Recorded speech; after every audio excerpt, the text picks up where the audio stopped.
प्रभुं प्राणनाथं विभुं विश्वनाथं जगन्नाथनाथं सदानन्दभाजम् भवद्भव्यभूतेश्वरं भूतनाथं शिवं शङ्करं शम्भुमीशानमीडे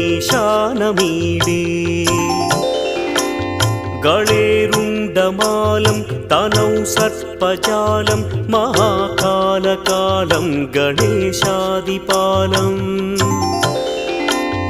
जटाजूटगङ्गोत्तरं गैर्विशिष्यं शिवं शङ्करं शम्भुमीशानमीडे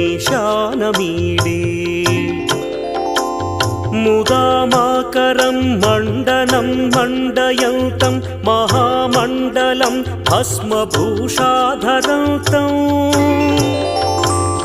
अनादिं ह्यपारं महामोहमारं